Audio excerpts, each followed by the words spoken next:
If you guys didn't know, I just launched a second channel with exclusive bonus Call of Duty content. Ring around the rosy on your ass, bud. And more. Click the link in the description, go over there and subscribe. Yo, what is up guys? It's the Goblin and welcome back to another Call of Duty Infinite Warfare video. Today's video is going to be a longer one and I'm going to be covering everything about Infinite Warfare class setups. You guys know probably my favorite thing or my best thing on my channel is how I give class setups and tips for all sorts of different Call of Duty games, and I made a video like this in Black Ops 3 and everyone seemed to love the video, so I thought why not make one for Infinite Warfare. Basically what we're going to be doing today is we're going to be going through all the attachments, all the perk 1, 2s, and 3s, talking about when and where you want to use each ones, and basically how you're going to be able to make your own overpowered class setups. And of course, you know, this is going to be an ultimate guide, but it isn't going to let you know every class for every single gun, and I have videos on that on my channel. I pretty much have a class setup for every single gun out already, but I want to talk about this because there's a bunch of perks that are good that I never use because they don't just fit my playstyle, and if some people have different or weird playstyles, different perks would suit them a lot better. Of course, guys, if you guys do love my class setups, please drop a like on this video. I'd really appreciate if we could go for something crazy. I'm just gonna say 3,000 likes. I know it's a big like goal, but that'd be awesome if you could hit that. And I'd really appreciate if you guys could all drop some likes to support this thing, and of course subscribe to the channel if you guys are new. Let's get this started right away. So the first thing we're going to talk about here is lethals and tacticals. Now a lot of people ask why I never use those in my class setups, and the fact is I believe in attachments and perks and using your gun skill to work yourself up to your kill streaks.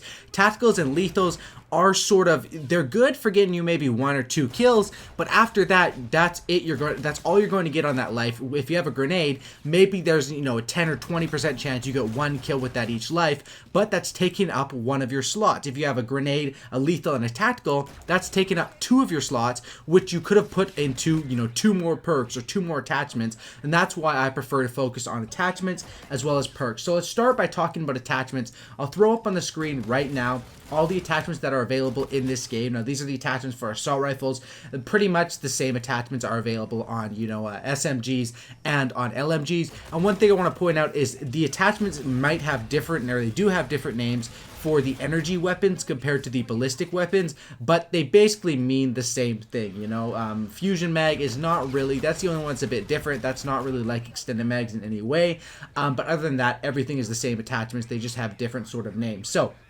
these attachments up on the screen, I will talk about them. Now, for assault rifles, I always love to run the same 3 attachments. I pretty much run on every single assault rifle, and that is stock, quick draw, and silencer. And that's because stock and quick draw really help on your gun skill, and silencer, of course, is more of a stealthy thing. Now, out of these attachments here, I think ones that I don't use that are also very, very good are, of course, the grip. Grip is definitely necessary on any gun, and I feel like a lot of the guns, they don't need grip, but when you do throw that grip on, they perform a lot better. And that's why, you know, when choosing your class setups, you need to say, is it worth sacrificing, you know, a silencer, sacrificing a quick draw for grip, or can I survive without it? And that's basically how I would say for grip. As far as long barrel, which is called rifled barrel in this game, this one is very strong on a lot of guns, especially when you're going to be using a gun at super long ranges, so maybe an assault rifle like the Volk or something like that. But I find that, you know, a stealthy playstyle just works better in this game, which would be, you know, the quick draw, silencer, stock. But of course, ones that I don't use that I really highly recommend are grip, rifled barrel, and extended mags. Those ones you pretty much can't go wrong with. The other ones, laser sight, FMJ, hollow point, those are good in certain situations, but when I do my class setups, and what I recommend for you guys as well, is you want stuff that's going to help you every single gunfight.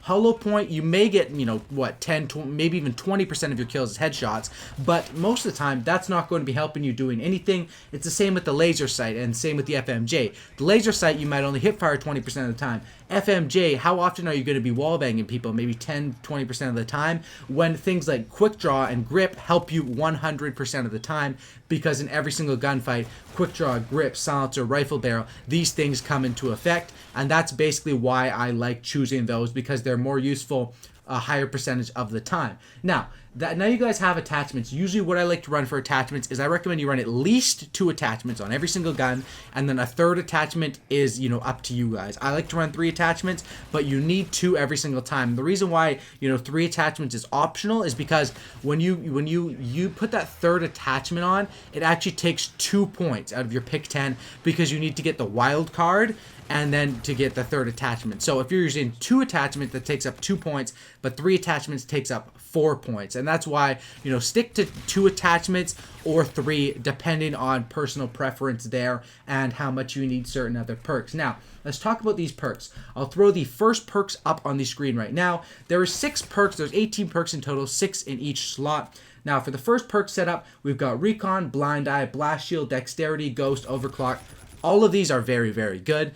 And to be honest, this is the most important thing in every class setup, is this first perk slot. This first perk slot has so many good perks, and in most Call of Duty games, it's usually the second perk slot which has the best ones, and then the, you know, usually goes the second perk slot has the most powerful perks, and then the first one, and then the third ones are a bit weaker. While in this game, the first perk slot is definitely the most powerful, and then the second one is probably the second most powerful, and the third one, the third most powerful. Now, all of these perks are very, very good. The only one I would say that is a lot weaker than the others would be Blind Eye. That one, you know, it's like I said, to only help you in a tiny fraction of situations. Recon is absolutely awesome. That perk allows you to take enemies' UAVs, you know, use them for 2 swipes, and also makes your minimap bigger. Blast Shield obviously protects you from grenades. Dexterity allows you to reload faster, swap weapons faster.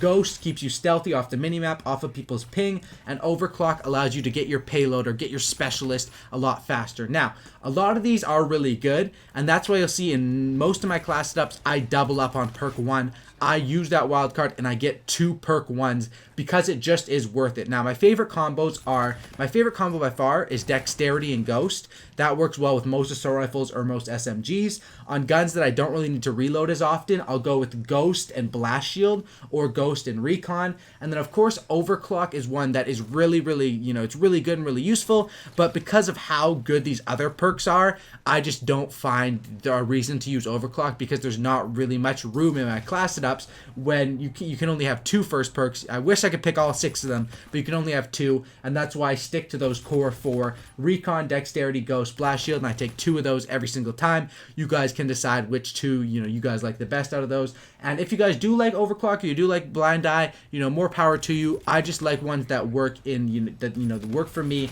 and work in situations where, you know, on an average game of Call of Duty, those perks and those attachments are going to be helping you out.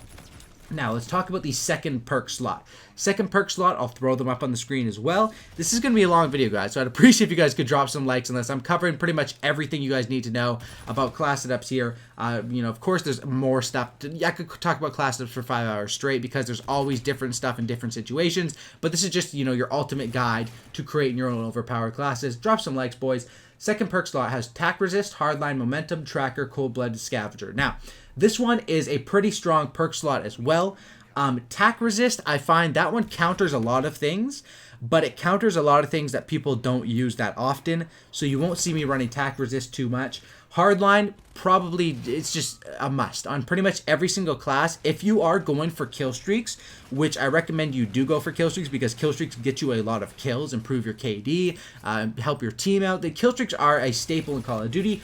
Hardline is awesome. It gets you 25 points extra every time you get a kill, up to 8 kills. So for some reason, Hardline stops working at 8 kills. I don't know why they put that in the game, but Hardline is definitely really awesome. So for a kill in TDM, instead of 100, you're getting 125. For a kill in Domination, instead of 75, you're getting 100.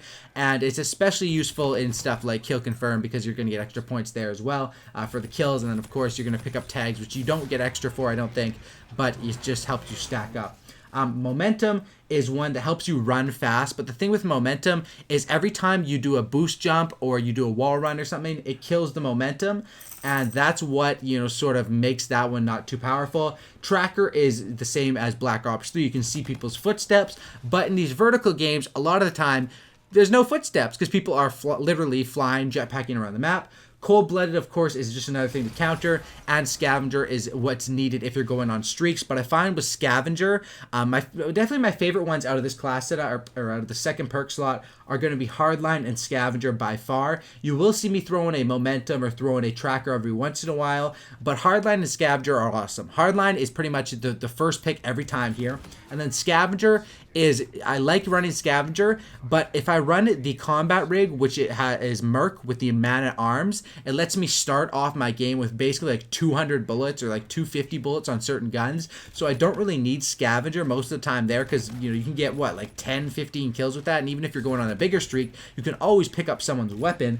And that's why you'll see me on this perk slot, I'll either just run hardline or I'll run hardline and scavenger if I want to double it up, but usually hardline. And then for my ammo problems, I run the merc combat rig with that man-at-arms, and that's what I have to say about that second perk slot. Now, let's talk about the third perk slot.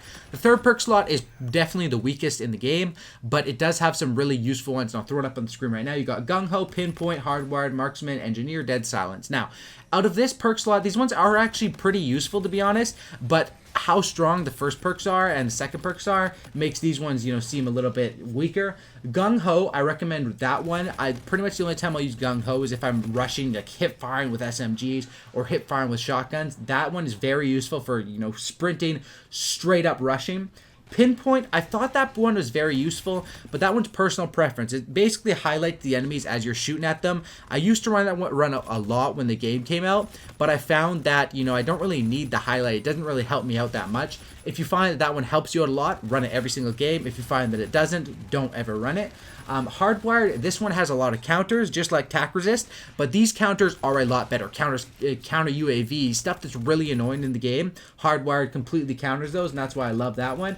Marksman is really awesome because it lets you, Marksman honestly lets you see people easier than Pinpoint, which is kind of weird because of how, they weren't designed that way, but Marksman lets you see people's names above their heads from a really big distance, and a lot of the time, people could be like laying in the grass or something, and you just swipe over them, and their name will pop up, and you'll know there's a guy there, because people do blend in with these maps, and Marksman is definitely helpful for that. Pinpoint, it doesn't really let you see them until you already hit them with a bullet, which by then you're pretty focused and your eyes are already on them.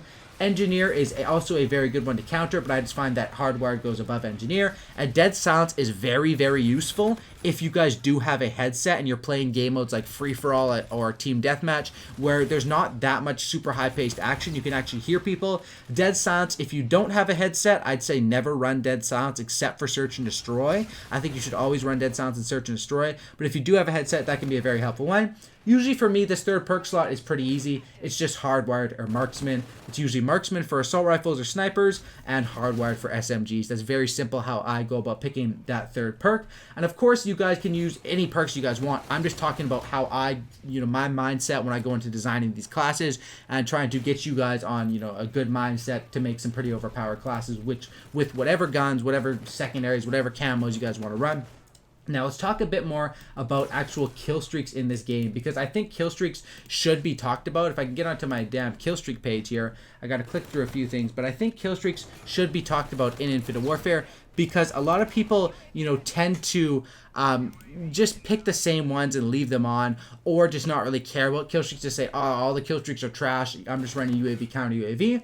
There are some decent kill streaks here since the buff, and I'll throw the kill streaks up on the screen right now, and let's talk about it. Now, when picking kill streaks, I can't really give you the best kill streaks because you have to decide what level you are on as a player. You can't just, I can't just say run the Warden, because some people could never get a Warden in 100 games.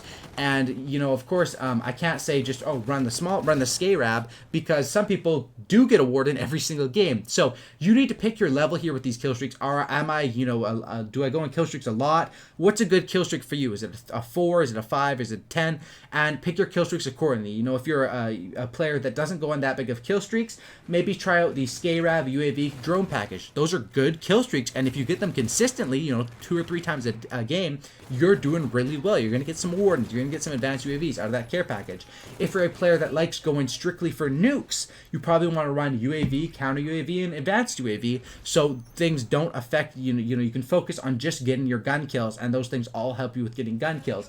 if you're someone that wants to get kills, or if you're someone that, you know, probably like the average kill streak setup, I'd say, is a UAV, a vulture, and then you can pick your third perk. So I say, if you want to get some kills, UAV, vulture, and then maybe you can do scorchers, or if you're a bit more confident, what I usually run is UAV, vulture, and then warden. That's pretty much a really good class setup. And if you're someone that, you know, goes for those really big kill streaks, maybe you play a bit slower, maybe you slow it down with hardline, with combat focus, and you love operating the Thor, you love operating the RC8 and the AP3, be sure to run those. You know, it's all up to personal preference here with these kill streaks, and I recommend you guys, you know, just be honest with yourself.